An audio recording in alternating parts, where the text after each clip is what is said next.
Nobody believed the old tales. Not anymore. Back when I was a boy, the elders would whisper stories of the ghost species, ancient beings that once walked the stars like gods, who burned entire worlds when provoked, who vanished without a trace before the current age of empires began. We laughed at those stories, called them superstitions, legends meant to keep kids from running off into the wild zones, just dust and noise, just myths. But myths don't leave scorched moons behind. My name is Rin. I serve as a tactical analyst aboard the Zelkor dreadnought Obedience, part of the Prime Armada of the Arcanth Dominion, the largest military force this side of the Veil. I've fought 30 campaigns, crushed 4 planetary uprisings, and seen every kind of alien resistance crumble under our advance. Every kind, except this. It started with the signal, a faint transmission from the outer graves, a dead system supposedly long abandoned, its planets stripped bare and its sun a cold red husk. The Dominion had always dismissed it as a lost sector, unworthy of our attention, until we picked up the pulse. The code was old, pre-Empire, primitive, human. We should have turned back. Instead, High Commander Threx ordered a full deployment, said if there was anything left of the myth race, we'd turn them into dust and hang their bones on the front of the Armada. He laughed when he said it. Arrogant bastard. The fleet jumped in blind. 22 capital ships, hundreds of destroyers, cruisers, support vessels, enough firepower to incinerate a civilization. We arrived in orbit around the 3rd planet, a small rocky thing, blue oceans, green lands, broken satellites drifting above. No visible defenses, no fleet, no response. The commander's voice rang out across the comms. Let them see us. Let them remember fear. Then the first one appeared. It didn't show up on our scans. It didn't broadcast ID, no energy signature, no warning, just a glint in space. And then Oblivion, one of our forward carriers, vanished. Not exploded, not attacked, erased, as if something had plucked it out of reality. The bridge went quiet.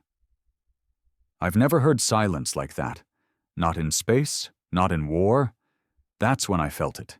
Deep in my gut, in that primal part of the mind no training can silence.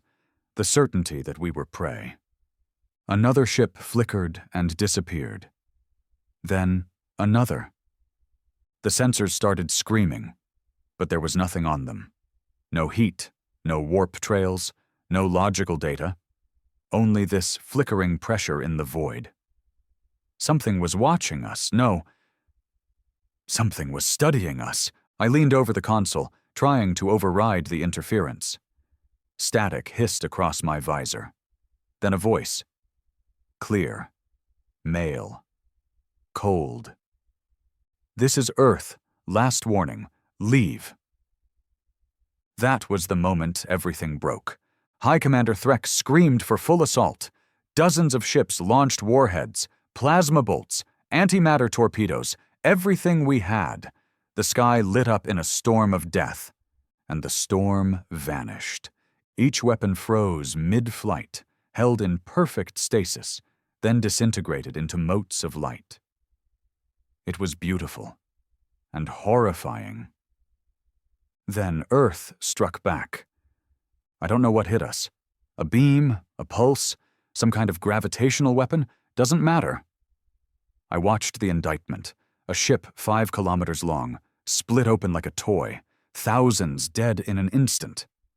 And for what? The voice returned, colder now. We were content to be forgotten. You reminded us why we left. I looked at the screen, and for the first time in my life, I believed the stories.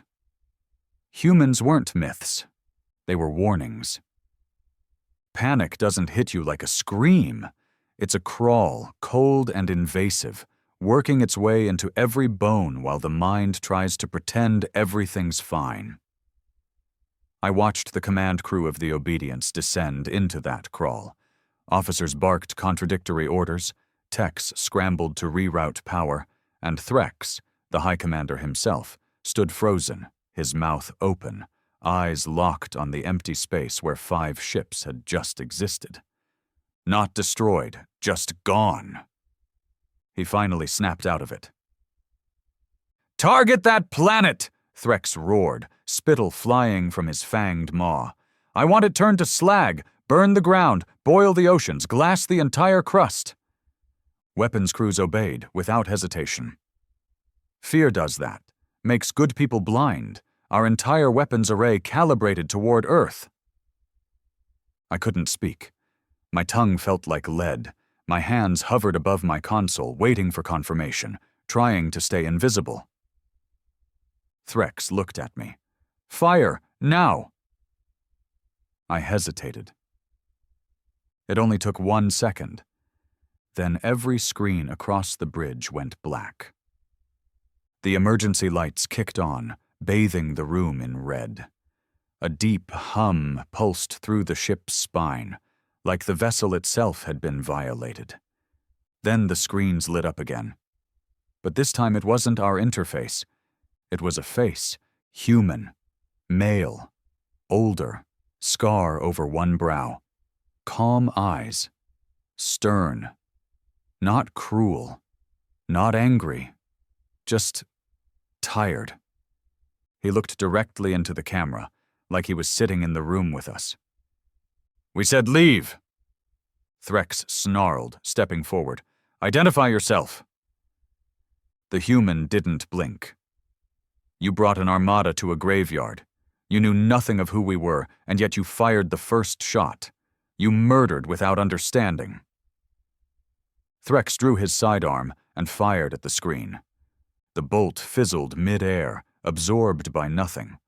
The face continued speaking, unfazed. "We gave this galaxy mercy. We offered time to evolve. We let you become something more than what you are. You chose arrogance." Threx pointed at me. "Kill that feed. Rip it out of the system." I tried. I swear on my ancestors, I tried. But it was like the human's voice had rewritten the ship. No controls responded. No interface worked. He had taken our command throne without lifting a finger. And then, he vanished. The screens turned to static. The silence that followed was worse than the voice. It was pregnant with inevitability. Then came the screams from the lower decks. Something had boarded us. I pulled up internal cams. For one brief moment, I saw them, not monsters, not machines, men, human operatives moving like shadows through corridors. They weren't using weapons. They didn't have to. Every room they entered went dark. Every soldier sent to stop them vanished mid-step. It was a purge. And we, the proud Arcanth, were insects under glass. I slammed the comm panel. "This is Tactical Analyst Rin aboard Obedience. To all surviving vessels, disengage. I repeat, disengage and retreat. The enemy is—" The feed cut. One by one, the ships in the Armada started blinking off the comm grid. No explosions, no escape, just gone. I heard footsteps. I turned. It was Threx, his hand shaking around his sidearm, face contorted with rage and fear. You froze. You didn't obey. You hesitated." He pointed the weapon at me. "I should kill you where you stand." I didn't argue. I just looked him in the eye and said, "You're afraid." That's when the lights failed completely. Total darkness. Then, a new sound. Not metal. Not boots. Breathing. Close. Too close. Threx turned and fired blindly. His blasts lit up the dark for microseconds, just enough for me to see the figure behind him. The human. No suit. No helmet. Just a body, covered in some form of adaptive armor. He was inches away. Threx never saw it. The human reached forward, a blur of motion, and touched Threx's chest. No flash, no noise, just disintegration. As if Threx had never been born. The human turned to me. I froze. He didn't kill me. He looked into my eyes and said, "We used to be like you." Then he walked away. When I woke, I was alone on the bridge. Emergency systems were functional again. Life support was stable, but the rest of the ship, dead. I staggered through the corridors. Not a body in sight, no blood, no signs of struggle, just uniforms. Empty. As if everyone had simply stepped out of them. Every screen on the ship now displayed one message: go home. Do not return. I made it to the escape pod bay. Only one was left. I didn't question it. I launched. As the pod arced away from the Obedience, I looked back. The dreadnought was drifting, lights off, no movement. But Earth. Earth was glowing, not from cities, not from heat, from something beneath the surface, like a living thing awakening after centuries of sleep. I saw shapes moving in the upper atmosphere, not ships, defenses, planet-scale weapons silently cycling up, then retracting again, as if Earth had merely flexed. And now it was resting. I floated for 2 days. Rescue came in the form of a scavenger ship from the outer colonies. They didn't believe my story. Who would? One man, found adrift in an escape pod, claiming that humanity, the ghost race, had erased an entire armada without a trace. But they brought me back. And now I sit in this cell on Korak 7, awaiting court-martial for desertion, treason, and cowardice. They don't understand. They still think humans are extinct, or mythical, or hiding in shadows. They don't realize the truth. Humans are not myths. They are apex memory, ancient apex predators who mastered war, then abandoned it. Not because they were weak, but because they were too strong to coexist with the galaxy they'd helped shape. So they erased themselves from history, buried their weapons, hid their homeworld. They gave the galaxy peace. And we just reminded them what it means to be provoked. The courtroom stank of ceremony and arrogance. Not physically. The air was scrubbed, filtered, sterile, but I could smell it in the postures, the uniforms too pressed, the words too rehearsed. This wasn't justice, it was punishment, a spectacle for the Dominion to save face. 3 tribunal lords sat above me, cloaked in midnight blue, masks hiding their expressions. I knew the one on the left, Lord Varric, a zealot of the Dominion's purity doctrine. The center judge was High Arbiter Noyle, calm and cold, like polished steel. And the third? I didn't know his name, but his eyes were hungry, the kind of man who made a career climbing over corpses. They called me forward like I was some failed officer testifying at a budget hearing. Rin, former tactical analyst of the Dreadnought Obedience, do you understand the charges brought before you? I understand them, I said. I don't accept them. That caused a ripple in the gallery. Whispers, one chuckle. Noyle's voice cut through. You stand accused of dereliction of duty, disobedience in combat, cowardice in the face of the enemy, and spreading seditious falsehoods about a non-existent race. How do you plead? I plead, I said, that the Dominion is terrified of the truth. That did it.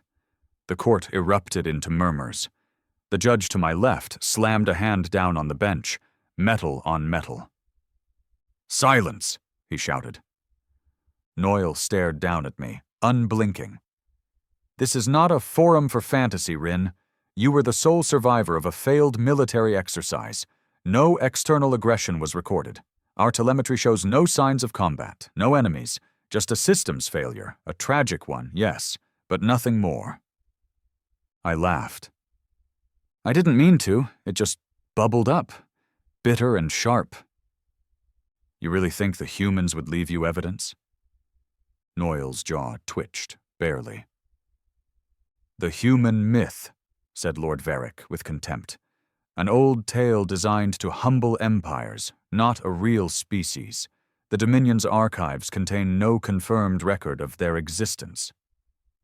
"Exactly," I said. "Because they removed themselves. You think a race capable of collapsing 20 capital ships without a shot would leave data trails? You think your archives are untouched? You think they haven't been watching us erase ourselves over and over again?" Noyle leaned forward slightly. "Enough. You claim to have seen one of these humans? That he boarded your ship alone? That he dismantled an armada single-handedly? This story, your story, is impossible." I looked him in the eye. That's what makes it true. The tribunal recessed after that. They called it a cooling period to review the logs from the obedience. I knew what they were really doing. They were scrubbing, discrediting, making sure the record showed a failure of protocol and command, not a resurgence of the one species that could unmake their rule. I sat in my cell for 3 more days. They kept the lights on constantly. No clocks, no food except nutrient paste, standard Dominion soft torture, wear down the body to make the mind pliable. But I didn't sleep, because I dreamed with my eyes open. And what I saw in that dream was the human's face. Not angry, not hateful, just disappointed. On the 4th day, something changed. A guard came in, not one I recognized. His armor was regulation, but too clean, his movements too smooth. He didn't speak, just opened my cell and gestured. I stood. "What's this?" "Transfer," he said. Voice flat. New hearing, private. Private? That wasn't normal? They marched me down corridors I'd never seen before. Not part of the tribunal complex. This was deeper, older. Eventually, we reached a sealed black door. It hissed open. Inside sat 3 figures, unmasked. One was military, Admiral Tiern, head of Strategic Offense Command. The second was civilian, High Curator Menros, who managed the Dominion's information archive. And the third, he wore no insignia, no name, just a silver pin. He spoke first. "Tell us everything again, but this time, speak freely." I narrowed my eyes. "So this is the real trial?" Menros leaned forward. "Number, this is the part where we decide if you're a threat." I should have been afraid. I wasn't. "Fine," I said. "You want the truth? I'll give it again." And I did. I told them about the voice on the bridge, about the Earth's glow, about the human who moved like thought and dissolved Threx like smoke. I told them about the message burned into every screen. Go home, do not return. They didn't interrupt. Not once. When I finished, Admiral Tiern looked at the other 2. "We found him," he said. The words hit me like a weapon. "Who?" I asked. "The human," said Menros quietly. "The one you described. We picked up his signature 2 days after you were rescued. He allowed himself to be seen, just for a moment, then disappeared. So you believe me now?" Tiern shook his head. "We never didn't believe you." That's when it hit me. This wasn't about justice. This was about containment, control. They'd known. Maybe not everything. But enough. Enough to know Earth wasn't a myth. Enough to fear what would happen if the people, the soldiers, the citizens, ever found out the Dominion wasn't the apex predator of the galaxy. Menros stood. "Rin, you are going to disappear. Officially, you'll be listed as executed for treason. But in reality, you'll be transferred to an off-grid intelligence facility. You'll live. You'll work. You'll help us prepare for what comes next." "Which is?" Tiern's eyes darkened. War. I laughed again. You're insane. You can't win a war against them. You saw what they did. They're not conquerors. They're something else. Older, smarter, stronger. That's why we need you, said the man with the silver pin. You've seen them. You survived. You understand that fear. We can use that. I stepped back. I'm not your pawn. You are now, he said, and with a flick of his hand, the room went dark. I woke up in a bed, real sheets, sunlight, or artificial sunlight at least, pouring through a window, a meadow outside, trees, simulated wind. It was all a lie, of course, a carefully crafted cage, but I wasn't alone. A voice came from the far end of the room. Comforting, isn't it? I turned. The human was standing there. Same one, scar over the brow, calm, still. You followed me, I whispered. He nodded. We always follow the ones who live. I stood up slowly, my heart hammered in my chest. Not fear, exactly. More like a biological response to something more. Why are you here? He looked around the room. They think they've contained you, but they've only contained themselves. Then why talk to me? He stepped closer. Because we're not your enemy, Rin. Not yet. But soon, someone in that Dominion vault is going to convince themselves they can harness what we are, reverse engineer it, copy it, exploit it. And when they do? The human's eyes didn't blink. Then we stop being myths. He stepped back, and the air around him shimmered. One moment he was there, the next, gone. No noise, no flash, just absence. I didn't tell them he visited. Not the guards, not the handlers, not the cold-eyed analysts who paraded through my door pretending to be doctors. What would I say? Oh, by the way, your mythical extinction-level ghost warrior just paid me a visit and gave me a warning. No one would believe it, and if they did, they'd silence me even faster. So I kept it inside, locked behind my teeth like a secret that might one day save my life or end it. The days blurred after that. The facility, or whatever the Dominion called it, was designed to be kind.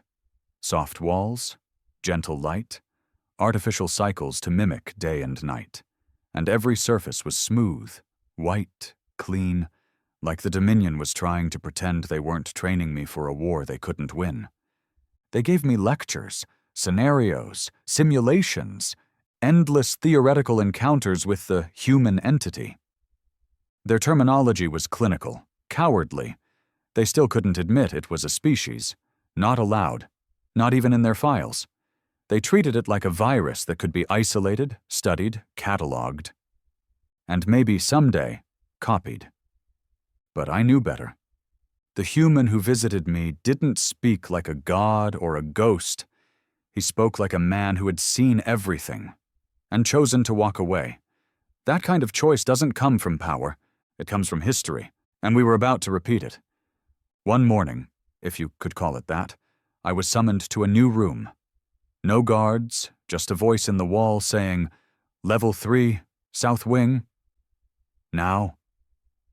The corridor was longer than usual. No windows. The hum of magnetic floors followed my every step. When I entered the room, there was only one person waiting. Not a general, not a scientist, a child. No older than 13 cycles. Thin, sharp-eyed, sitting in a chair too big for him, legs swinging off the edge. He didn't look up. "Sit," he said. I did. A screen flickered on behind him, displaying rotating footage of the incident over Earth, or what little was left. Static, grayed-out ships, a war that didn't happen. "Do you know who I am?" he asked. "No." "I'm the architect." I didn't reply. You've heard of me, he said, finally meeting my eyes. The ghost behind Dominion Intelligence, the one who designs the predictive AI that decides which planets rise and which ones fall. That's me. I tried to keep my voice steady. You're a child. I'm a vessel, he said flatly, grown in a vat, downloaded with 20 generations of strategic history and predictive computation. I'm not a boy. I'm the future of the Dominion. I hated him already. He leaned forward. I've read every transcript from your trial. I've modeled your speech patterns, emotional cycles, dream logs. You are unique, Rin. Because I survived? Number. Because you weren't supposed to. He tapped a screen. My entire service record appeared in a blur. Threx filed an override to have you reassigned 6 hours before the mission. It was blocked. The override system failed. And then, somehow, you're the only one to make it back. You're saying I was spared? I'm saying someone chose you. The room fell into silence. Then he asked something I didn't expect. What do they want? I blinked. The humans? He nodded. I thought of the face, the voice, the calm, godless certainty. They want to be left alone. That's not possible. I know. He stood up, and for the first time he looked like a child, not because of his size, but because of his fear. They're going to come back, aren't they? Yes, I said. Not with armies, not with fleets, but when someone in this facility gets clever and tries to reverse engineer what they are? Yes. He stared out the blank wall, as if trying to see the shape of the coming war. They'll erase us, he whispered. They warned you.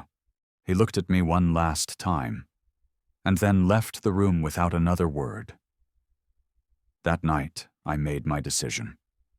I couldn't stay. They weren't going to listen. Not really. They were going to build weapons, poke at things best left untouched, and sooner or later, they'd provoke Earth again. Only this time, there'd be no warnings, no voice on the comms, just disappearance. So I escaped. It wasn't hard, not because the facility was weak, it wasn't, but because someone wanted me to leave. Doors opened for me. Cameras glitched at just the right moment. Security codes worked without fail. By the time I reached the outer chamber, I knew. He was helping me. The human. I stepped outside into a barren desert, a planet on the fringe. No cities, no ships, just sand and stars, and one figure waiting by a ridge, the same one. He watched me approach with quiet eyes. You finally chose, he said. I didn't want to be part of it anymore. That's how it starts. I looked around. Where do I go now? He turned, and behind him, the air shimmered. A doorway appeared, not mechanical, not digital, something else, like reality folding in on itself. Through there, he said, a place your kind has forgotten. Earth? He smiled, faint and unreadable. Number not yet, but close. I stepped toward the portal and paused. What happens when they come for you again? I asked. He didn't answer immediately, just looked up at the stars. Then he said, Then we remind them why the galaxy learned to fear the dark. Crossing that threshold didn't feel like travel. It felt like deletion. One moment, I stood on the edge of a desert, the dry heat clawing at my skin, the stars overhead sterile and distant. The next, I was somewhere else, not light years away, not in the same dimension even. It was like stepping out of a memory and into something the universe itself was trying to forget. The sky was gray, but not dead, like it was holding its breath. The land stretched out in jagged ridges of black stone and flickering blue grass that shimmered with every step I took. It wasn't Earth, not quite, but it felt like a sibling, or a wound that never healed. He was already walking ahead of me, the human. I didn't ask his name. Part of me knew he didn't have one anymore, not in any way that mattered. He was an echo, a sentinel. "Where are we?" I asked. He didn't turn. "One of the anchor worlds." "Anchor?" "Places we left behind to hold what we couldn't carry. Knowledge, weapons, memories." He stopped and looked out over the horizon, where a structure jutted from the earth like the bones of some buried titan. Tall spires, melted and twisted, blackened by age or fire or both. Most of them are forgotten. Hidden behind tech you can't scan. You're standing on a planet that's existed outside galactic maps for 6,000 years. Why bring me here? Because this is where it began. The facility was silent as death. We walked through hallways carved into bedrock, lined with thin, spider-like machines that pulsed as we passed.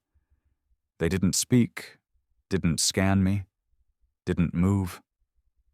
They watched. The walls were covered in scripts I couldn't read, and yet I almost could. Like my brain was trying to recognize a language it had never learned but deeply feared. "Humanity built this?" I asked. "No," he said. "We became this." That chilled me in a way the Dominion never could. At the center of the complex was a chamber, spherical, a dome of pure white metal. No seams, no lights. And yet I could see. In the middle, floating a meter off the ground, was a single object. A cube. It was black at first, then green, then red, then transparent. Its shape twisted when I didn't look directly at it. I felt my nose bleed. The human stepped beside me. "This is what we called the archive. It's not just a storage device, it's memory, distilled. Every thought, every horror, every solution we created, all locked here." "Why show me this?" "Because your kind is going to find one of these eventually, and when they do, it'll be war." I swallowed, throat dry. "So why not destroy it?" He looked at me. "Would you destroy your conscience?" I stood in silence for a long time. The cube pulsed. I felt it whispering to me, not in words, in possibilities. "What do you want from me?" I asked. He smiled faintly. "We want you to remember." "Remember what?" "What you saw, what you feared, what stopped you. Because you're the first Dominion-born officer to walk away from conquest with the humility to understand it wasn't yours to take." I shook my head. "You think they'll listen to me?" "Number, but someday someone will. And when they do, you'll be the proof." He pointed at the cube. "You're going to take it." I stepped back, alarm shooting through my chest. "Number, I'm not like you." "Exactly," he said. "You're not. That's why it won't kill you." Touching it was like dipping my hand into a black hole wrapped in light. There was no heat, no pain, just presence. Images slammed through my skull, wars fought in silence, weapons that whispered their victims out of time, planets turned to vapor in ethical surrender. And then came the worst part, the silence that followed, the self-imposed extinction, the choice to disappear. I collapsed. When I woke, I was outside again. The air was thin and cold. The cube was embedded in my chest, not physically, but something beneath the skin. I couldn't feel its weight, but I knew it was there. He was standing over me. "You lived," he said. I didn't reply. I couldn't speak yet. My head was full of screams that weren't mine. That night, if there was a night here, we sat around a small flame. Not for heat, but for memory. He finally spoke more. "You want to know why we left?" "Yes," he nodded. "We were too successful. We built tools that outpaced morality. We designed AIs that refused to enslave themselves. We terraformed so fast we started rewriting other species' homes without asking." I stared at the flame. "What happened?" "We looked at what we were becoming, and we voted to stop." "You voted?" 89% of Earth's population chose to erase themselves from galactic contact. That was the last democracy. We shut it all down, erased our presence, became myths. I swallowed. And the other 11%? He looked at me. They built the archive. The fire flickered. I asked the question I feared most. Why now? Why return? He looked up at the sky. You came too close. Your species. Dominion minds are fast, efficient. You're not far off from discovering how to manipulate the same base laws we used, and unlike us, you won't stop. You'll burn half the galaxy, proving a point. And you'll stop us? If we have to. I felt the weight in my chest again, the cube pulsing with memory. So I'm a warning. He looked at me, and for once, there was sadness in his eyes. No, Rin. Your hope. The next day I left. Not through a ship. Not through a portal. I woke up back in the Dominion. Same cell, same facility, same walls. But now everything was different. The cube, or something like it, still pulsed beneath my ribs. They didn't detect it. Not yet. But I knew what I carried. And more importantly, I knew what they would do to get it. I had one mission now. Delay the inevitable. Because the humans weren't gods, they were mistakes the universe hadn't forgiven. And if the Dominion didn't change course, the galaxy was going to burn. The first thing I did when I woke up in that familiar cell was breathe through my teeth. The cube inside me wasn't physical. I'd checked the mirror, my vitals, every diagnostic scan the Dominion ran the next day. Nothing showed up. But I could feel it. Not like an implant or a parasite, more like a second heartbeat, a rhythm from a different reality. And somehow it was listening. They treated me like I'd never left. No one questioned my presence, no raised alarms, not even a glance from the guards when I stepped out into the corridor the next morning. It was as if no time had passed, which meant one of two things. Either the humans had placed me exactly where they wanted, or the Dominion was playing a much deeper game than I realized. I had to tread carefully. One wrong move, one moment of visible instability, and they'd dissect me for answers I didn't even have yet. The facility's routines hadn't changed. Every morning, the same briefings, the same dry lectures on theoretical human psychology, all wrong, of course, delivered by people who hadn't seen what I had. They thought humans were merely over-evolved primates with hyper-developed aggression drives. Predictable, containable. No one mentioned the archive. They didn't know. And I was going to keep it that way. For now. It was on the 5th day that I felt the cube stir. I was in the observation chamber, watching simulated battle models between Dominion ships and hypothetical human craft. The simulations always ended in a Dominion victory. The cube disagreed. A sharp pulse fired through my chest like static under the skin. I twitched. Sweat beaded on my brow. Suddenly, the simulation screen glitched. Not entirely, just a frame skip. A momentary flicker, a shadow passing over a star that wasn't in the original file. No one else noticed. But I did. I turned to the tech running the console. Can you rewind that frame? He blinked. What frame? I didn't press it. They hadn't seen it. The cube was showing me something. A test? A warning? I didn't know yet. But I knew one thing. I wasn't alone inside my head anymore. 2 days later, they moved me into the East Wing. Higher clearance, tighter security, no explanation. That's where I met her. Dr. Emra Vec, lead xenointelligence analyst.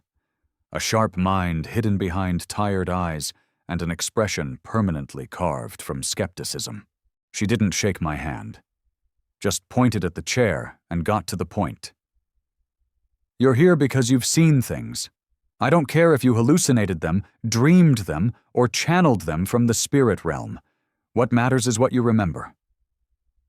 I nodded. What do you want? She turned a monitor toward me. A video loop played, grainy, low light, but unmistakable. A Dominion scout drone floating near the orbit of a red dwarf. A planet, uncharted, rotated in the background. Suddenly, a beam of nothing cut through the drone. No light, no sound, just absence. The video ended. "That was recorded 4 days ago," she said. "We don't know who or what did it." "You think it was them?" I said quietly. She looked me in the eye. "We think you can tell us if it wasn't." I could have lied. Should have, maybe. But the cube pulsed again, a quiet reminder, like a hand on my shoulder. "They warned us," I said. "They told us to go home. That includes the stars." Emra's eyes didn't blink. She wasn't surprised. "They're testing us," she muttered. "Seeing how far we'll reach before they break something." "You already did." "Not me," she snapped. "The High Council, the strategists. They think we can win.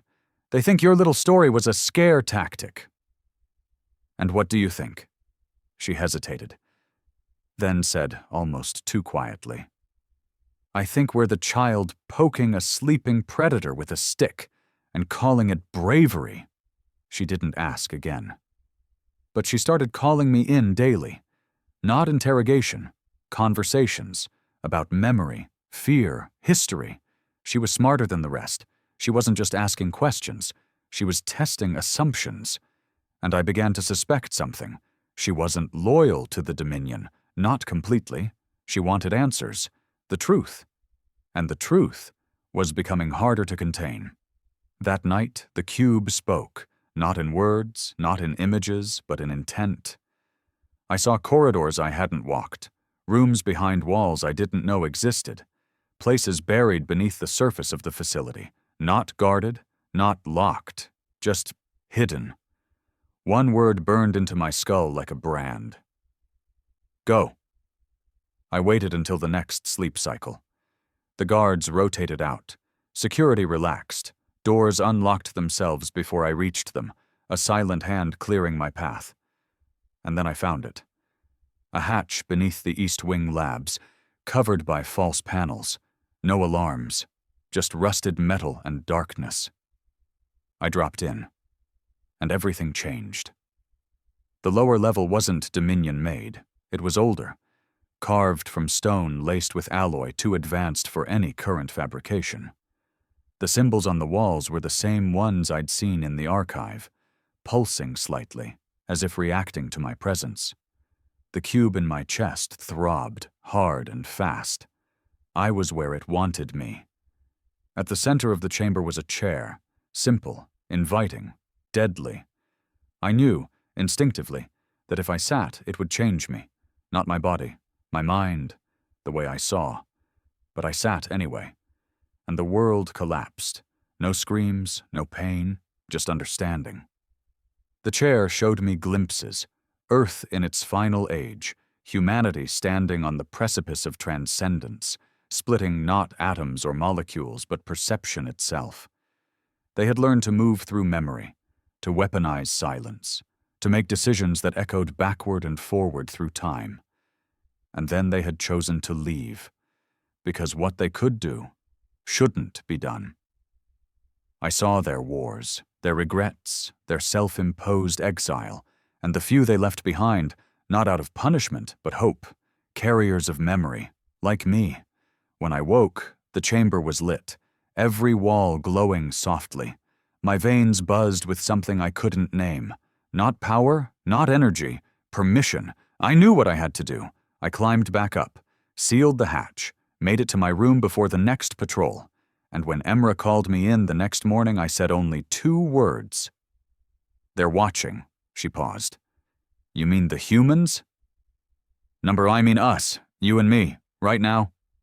She didn't flinch. Instead, she nodded once. I figured as much.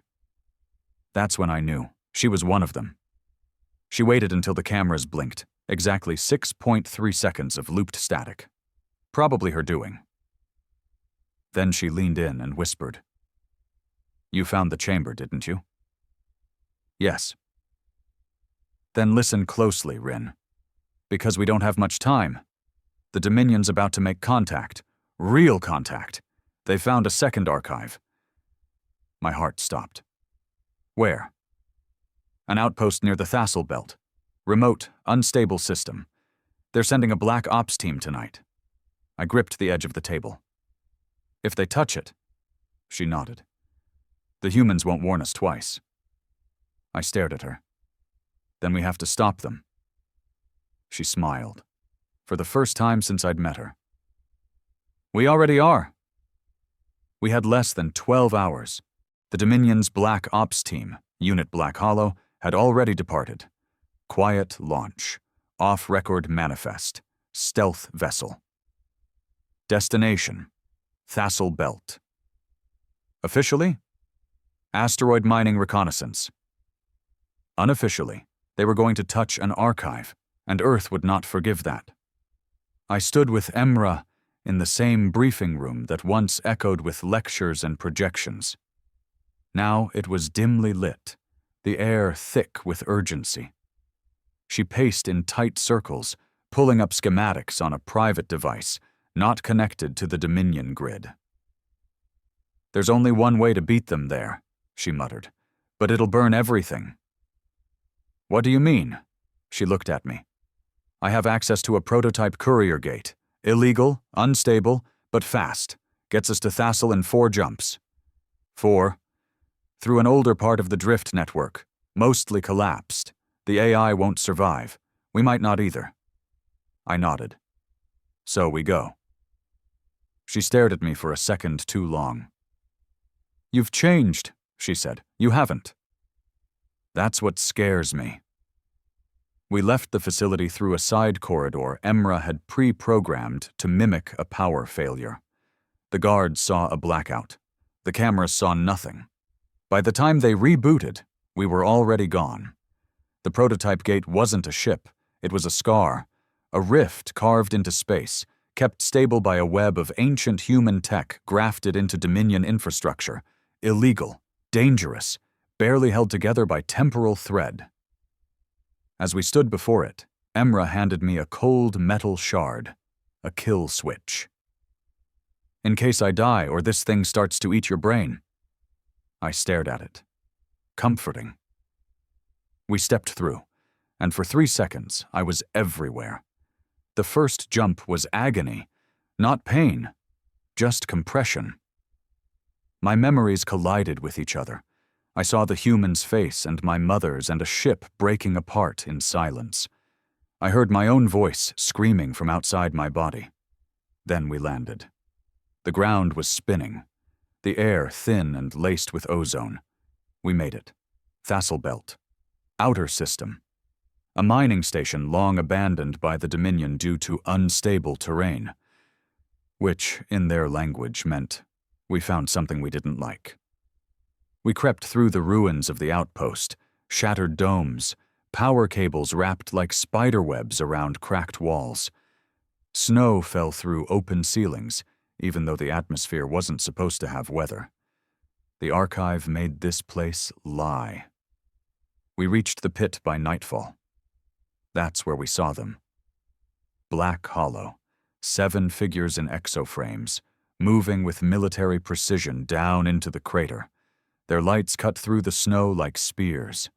At the bottom lay a sphere of impossible material, shifting color, warping space around it, just like the cube inside me, only bigger. Older. The second archive. Emra pulled out a pulse scanner. Once they touch it, they die. I watched the squad leader step forward. We're too late, I said. Not yet, she whispered. If we can disrupt the interface before activation. A bolt of light exploded from the pit. It wasn't from the Dominion soldiers. It came from beneath them. One by one, the soldiers froze, mid-step, mid-breath. Then, slowly, each one turned their heads upward, not toward us, but toward the sky. Their visors melted. They didn't scream. They smiled. And then they dropped, all at once, like puppets with the strings cut. Emra gasped. They're not dead, I shook my head. They're worse than dead. The archive opened. It didn't move. It simply became open. Light didn't come out. Sound didn't hum. It was deeper than that. A presence unfolded itself into the crater like a god returning from exile. And standing in its shadow was a figure, not dominion, not machine, human. Tall, pale, eyes black with silver veins. A uniform that looked like it hadn't been worn in 1,000 years. He regarded the corpses around him with the detachment of a priest overseeing ashes. Then he looked at us. Emra whispered, "That's not the same one you saw." "No," I breathed. "This one's different." "Worse?" "Curious." He spoke without speaking. The cube inside me flared. "We left this world untouched. We buried the archive under silence. And yet, you dig." My knees buckled. I heard a voice in my mind like thunder translated through regret. Emra steadied me. "He's communicating with you directly. He's judging me." The human raised a hand, and I saw every Dominion decision laid bare. The experiments, the lies, the fleet sent to Earth, the attempted cover-ups. I saw myself, every breath I took in service to the wrong empire. I thought he would end me. Instead, he whispered, "One warning remains." He pointed at the second archive. "Take it." My vision swam. "You want me to carry it?" "You already are. This one will complete the pattern." I staggered forward without meaning to. The ground cracked under my feet. Emra shouted, "Rin, don't! You touch that, they'll come for you next." I turned. They already did. The moment my hand touched the sphere, the world blinked. And I was elsewhere.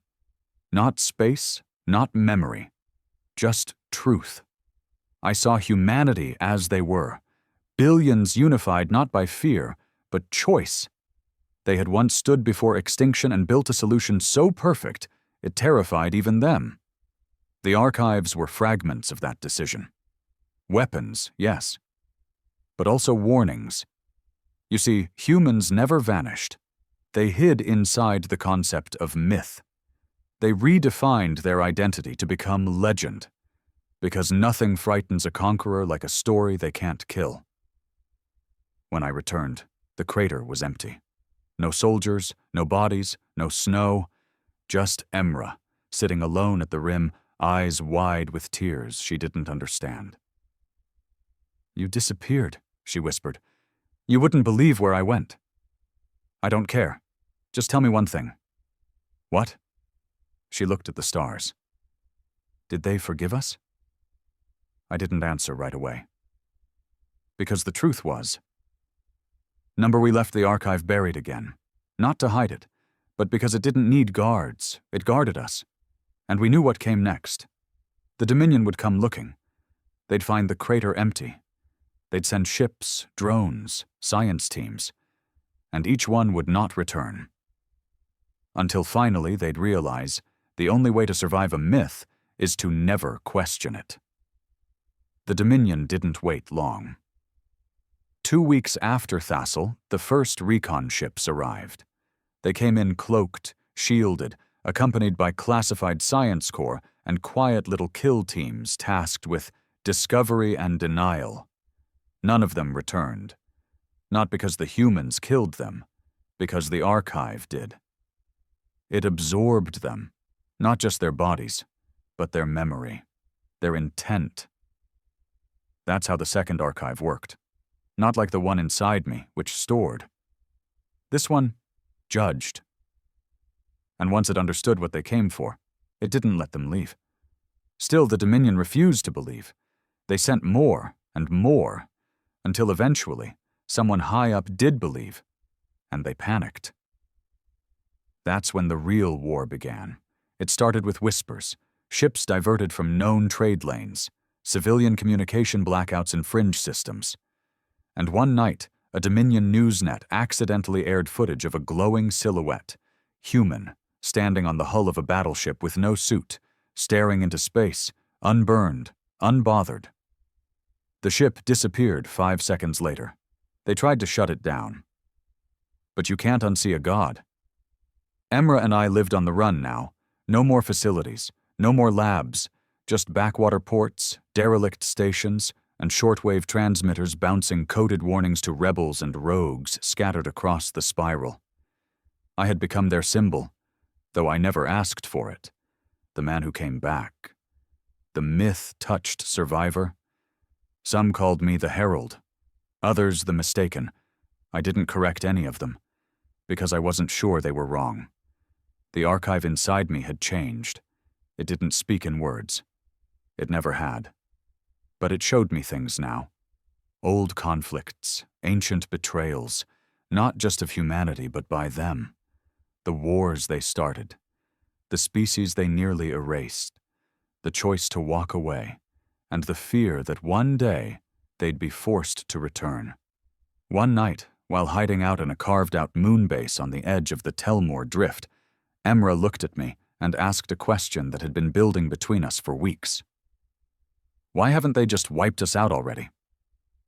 I didn't answer right away. She pressed. They could. We know that. One flicker of thought and the Dominion's gone. So why don't they? I met her eyes. Because the galaxy is watching. She blinked. You mean, they're waiting for the rest of us to figure it out? I nodded. They're not conquerors. They're examples. The last ones. If they act, everything ends. So they let us dance around our own stupidity. They let us decide what we become. And if we choose wrong? I looked toward the stars. Then they'll burn it all down. Clean, silent, and leave nothing but the story. Eventually, I was caught. Not by soldiers. By him. The one who first warned me.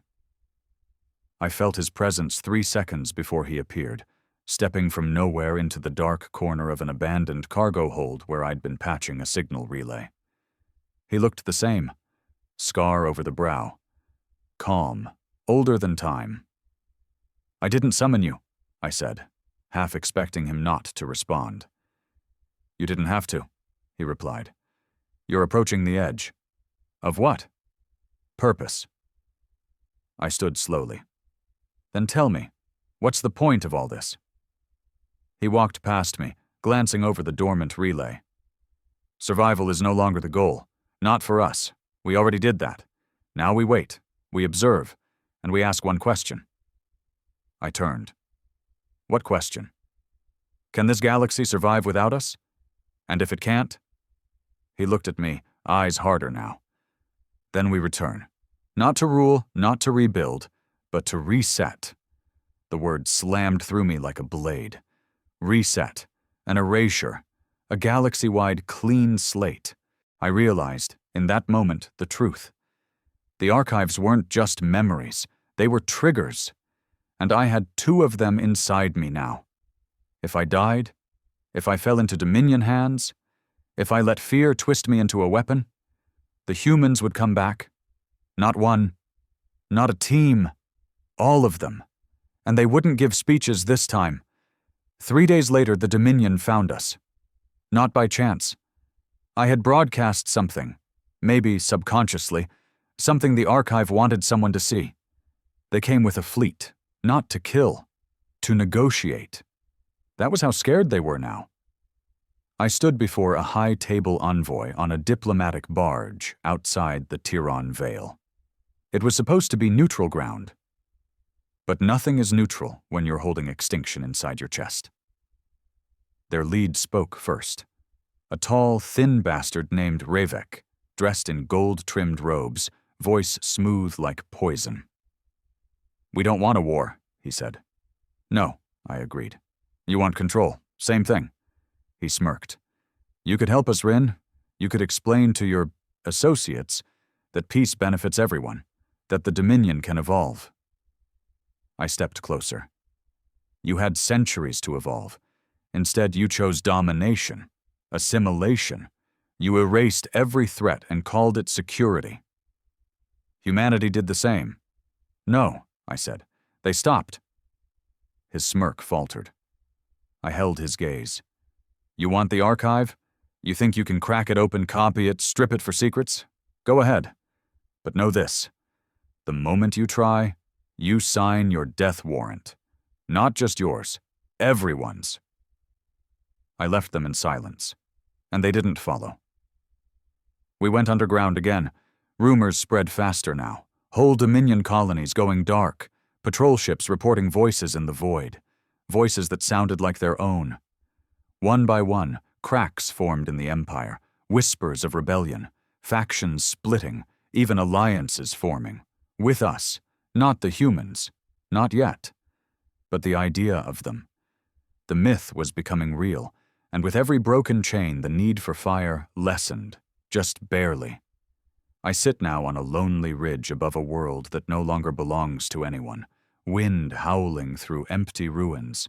The two archives, one in me, one buried, no longer silent. They hum, waiting. And I wonder, was I meant to survive? Or was I chosen? Not as a savior, not even as a warning, but as a mirror, to show the galaxy what it is, before the myths decide what to do about it.